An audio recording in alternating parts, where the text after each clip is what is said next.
In a grand house that stood proudly on the edge of a quiet town lived a noble family, Lord Obinna, Lady Adana, and their only son, Tobi. Tobi was a bright, handsome boy with a charming smile that could melt any heart. But beneath that innocent face lived a mischievous spirit that often brought trouble to everyone around him. Every morning, the mansion came alive with activity. Servants hurried about cleaning, gardeners trimmed the hedges, and Lady Adana gave out instructions for the day. But little Tobi always had other plans. While breakfast was being served, he would hide behind the curtains, secretly eating sweets before anyone noticed. When the family gathered for breakfast, Tobi poured extra syrup over his pancakes until it spilled onto his father's important documents. "Tobi, must every morning begin with chaos?" Lord Obinna exclaimed. Tobi only giggled, licking his fingers as if nothing had happened. Later that day, he swapped the family driver's cap with a feathered chicken hat. When the driver appeared, everyone burst into laughter, except the poor man. Lady Adana shook her head and sighed. "This boy will give me grey hair." On the way to school, Tobi threw paper out the car window. Fine boy, don't litter," shouted a street vendor. But Tobi only stuck out his tongue and laughed.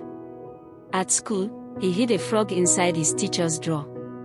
When she opened it, she screamed and jumped onto her chair. The entire class roared with laughter, and Tobi felt proud until he was given detention. Even that didn't bother him. That afternoon, the principal called his parents. Lord Obinna's face was stern as he warned, "If you continue this way, Tobi, one day the joke will be on you." Tobi rolled his eyes and muttered, "It's not that serious." A few weeks later, the Obinna family prepared for a grand dinner party with noble guests. The house glowed with light and excitement. Tobi overheard the cooks talking in the kitchen and thought it would be funny to add something special to the food.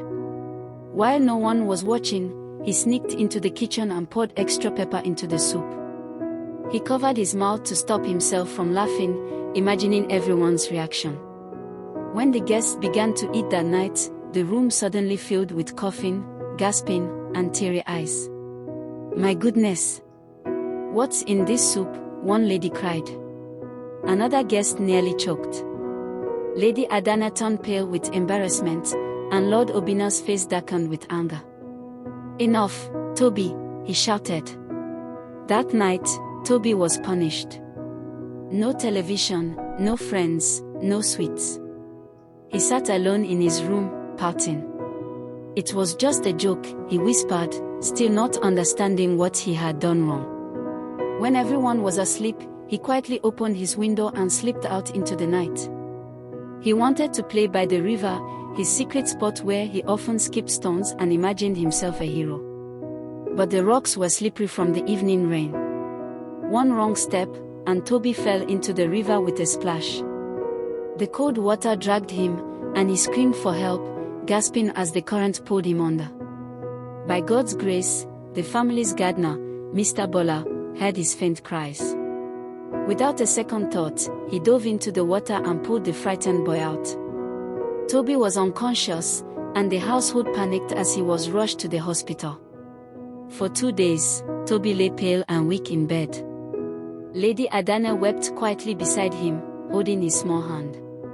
Lord Obinna stood by the window, guilt and worry etched on his face. "You could have been gone, my son," he whispered.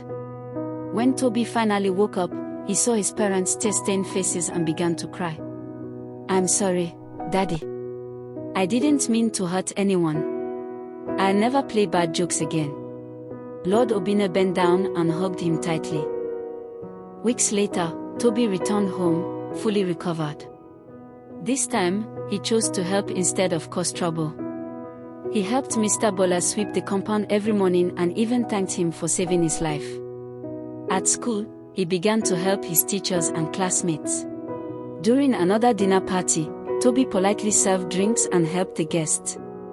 Lady Adana smiled proudly, whispering to her husband, "Our little boy is growing up."